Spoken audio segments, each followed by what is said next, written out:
Hello everybody, Corey here. We're going to do the daily roundup for June 6th.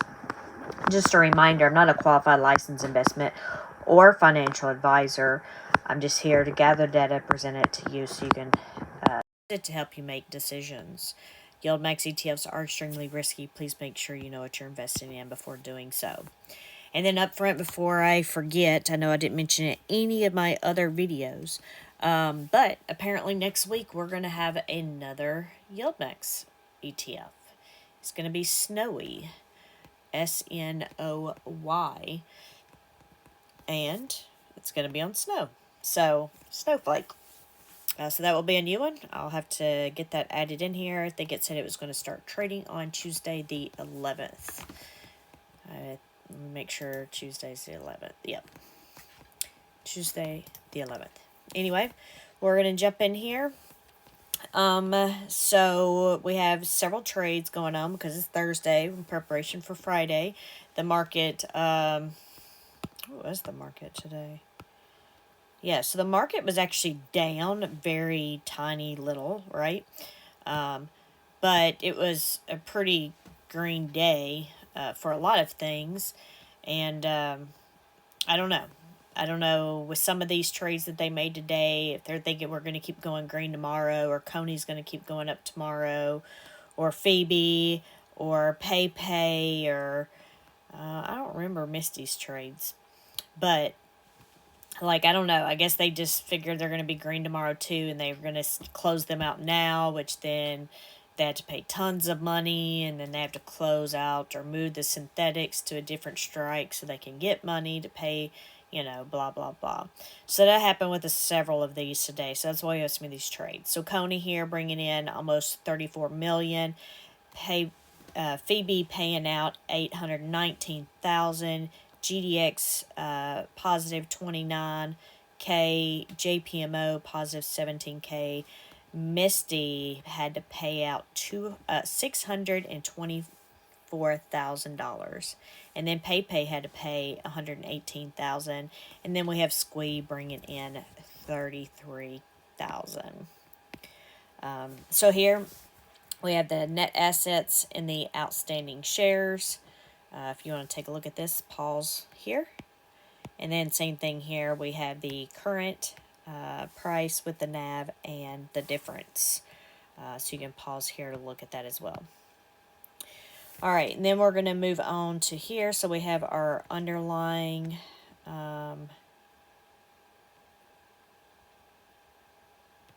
is this right? This is not right.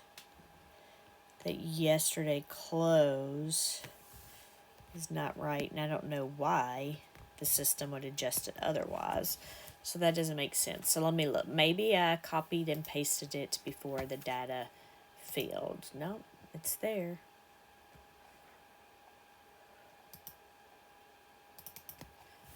That is absolutely weird, because I was pretty sure that AI yesterday, or not AI, but AIYY, could have sworn it was at $13 yesterday, but obviously I could be totally wrong. So I never remember to set my iPad up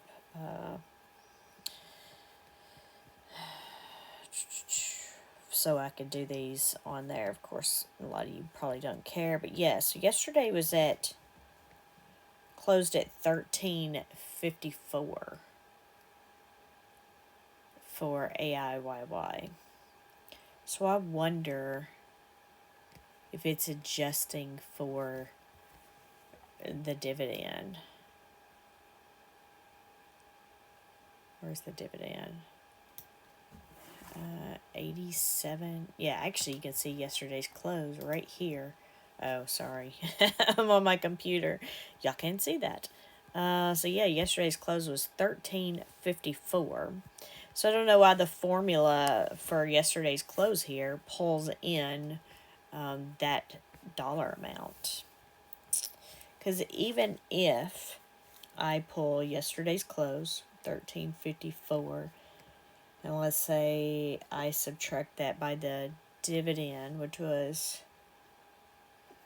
87.5, which I don't know, I guess just do 88. 13.54 minus, what did I say, 88 cents. It's 12.66 or 12.67. Okay. Well, I don't know how I haven't noticed this before, but that formula for the close of yesterday is adjusting for the distribution. So that is interesting. I learned something new today. All right. I know y'all don't care. I'm sorry. So yeah, this I guess is the adjusted prices before the distributions. Yeah, because NVIDIA was 30 something, or they took the close of yesterday and then subtracted the distribution. So this actually works out perfect for us because we can actually compare it fairly here. So it looks like GDXY was up 2%, PayPay up 2%, Tesla up 2%, Crash down 2%, and then everybody else was in 0 to 1 cent there. Of course, you can pause this and look at each one of these specifically that you want to look at. I know you don't want to hear me read all of these off. So the underlying here, AI was down 2%. Amazon was up 2%. Coin up 2%. GDX was up 4%. MicroStrategy was down 2%. And then we have PayPal was up 5%, and I'm not exactly sure why. And then we have Block up 2% and Tesla up 2%. So if you want to look at the prices or the IVs or whatever, go ahead and pause. But I'm going to close this so we can compare these two together. So it looks like AIYY did 2% better than AI. Amazon did 2% better than AMZ. And Misty did 2% better than MicroStrategy. And then PayPal did 4% better than PayPay. It's funny, I've had several people mention recently about how I pronounce PayPay. Thanks for the shout outs. I don't know, it just makes sense to me. PayPal, PayPay, I just changed the last letter of L to Y, right? Anyway, thanks. I appreciate it. And then we can see here at the bottom, it was slightly red, but I swear it was green most of the day. That I don't know. Maybe it was just the few stocks that I was hearing them talking about. I just assumed today was a green day. But anyway, we have 11 of the YieldMax ETFs that did better than the underlying, and then we had 9 of the underlying that did better than the YieldMax. So we're almost half there. And then, of course, if you're new or if you haven't, put this together, it's been a long time probably since I've mentioned it. But obviously the blue here on the left, if the YieldMax ticker is blue or the underlying is blue, then that means that's the one that did better than the other. So then we go over to our days to recovery here. And yes, I will do an update on those to show this last month and the previous months and see what it looked like. I will say I glanced at it. I was working on it, I think, yesterday. And this is the first month. I'm pretty sure it was the first month that Amazon or AMZ did not recover its dividend. So, anyway, more to come. But I've updated this now, so all of our dates or data at the top is June 5th. Of course, GDXY didn't have a distribution, so I just deleted that altogether. But for everybody else that has a distribution here, I have the date, and then, of course, we have today's data, and then we have the difference between those two, and then we have the last dividend. So, for example, I haven't done this in a while either. Nobody's asked, so I probably don't have any new people watching, or if you do, you figured it out already. But AIYY closed at 13.54 the day before the distribution, and then the current stock price is 12.62, and the difference between those is 92 cents. Well, the last distribution, which was today technically, because today was ex-dividend date, was 87.5 cents. So at 4 o'clock this morning, when the stock market opened, it should have opened at 87.5 cents lower than the close yesterday. So, sorry, 1354 minus 0.875. So it should have opened at 1267 this morning, which actually we saw that in the other column. And then that would have been at 4 o'clock, and then throughout the day, whatever happened, it ended up closing at 4 o'clock at 1262. So, not only is it down still, the dividend amount in column AF, you can see it's down an additional 4 cents on top of that. So its recovery to its last dividend right now is negative 5%, because now we are down more than the dividend. So that's how that works. And then once somebody gets to 100%, then I mark on there how many days it is, how many days it took it to recover to its full dividend, 100% of the last dividend amount. Now, if it falls underneath that, I do not change it. It stays there. However, I've been thinking recently, but I have such a long list of projects, and now I'm starting to get many lists in different places, and I'm going to have to consolidate somehow. And I need to write this down because I haven't written this one down. But I thought about doing, the regular recovery we have, but then doing one where did it recover at all? Because like these, we're saying, it might have, some of these might recover on the 5th day, but then on the 6th day, they're no longer recovered, right? So I thought about just looking and see who all fully recovered, was still recovered at the end of the month. Anyway, it was just a thought that I had. I've had lots of thoughts. I just don't ever have time to do all of them. So, I don't know. I can skip some videos, I guess, and do it. I think this one last night, the daily only, or all day only, it said it got like 13 or 15 views. So that tells me that nobody cares to watch this video, which is fine. I can stop doing them.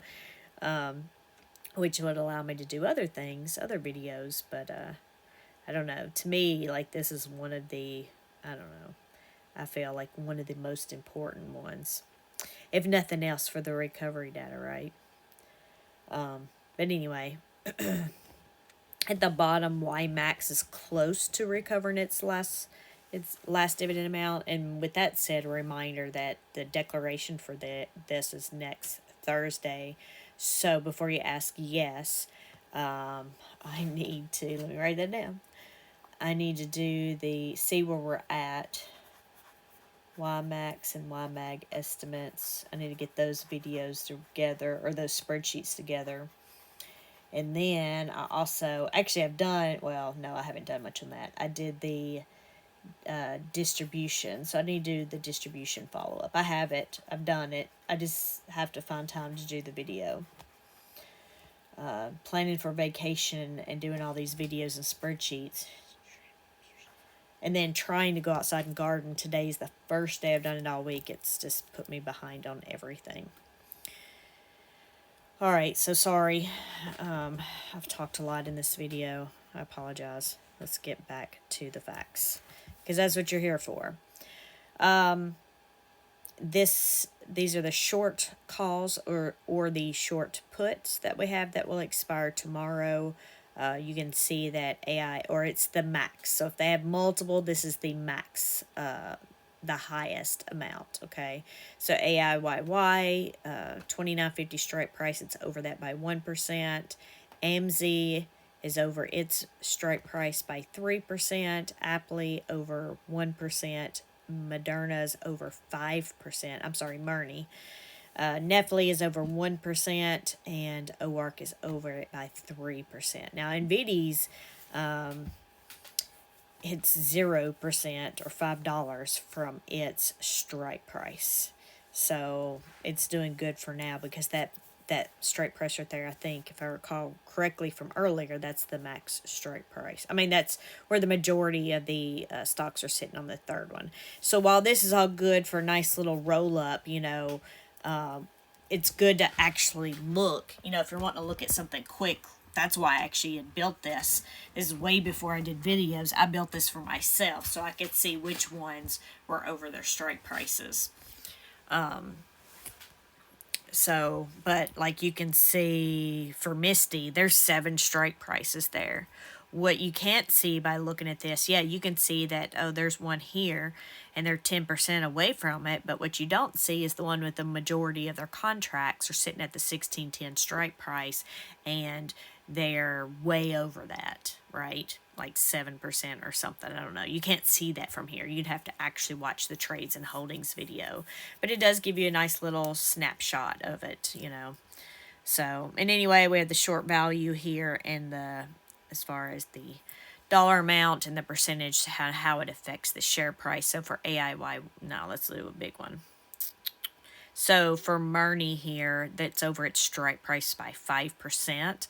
That's bringing the stock price of Murni down 5.5% or $1.06. So that's how we read that. I'm just trying to use my pencil as my Apple Pen. And then over here we have our synthetic positions. So if it has 2, both of these are listed down there. I don't think we've ever had one that had more than 2. That's why it's easy to do both of these if you ask why I do these and not the other ones. Well, you see that other one of them has 7, right? But anyway, so we have the synthetic positions here. Again, you can see how much they're over or under. And of course, in this, all of the cases that are, Zomo and above, we want to stay above our strike price. And if we're like Crash, which is a short ETF, then we want to be below that strike price.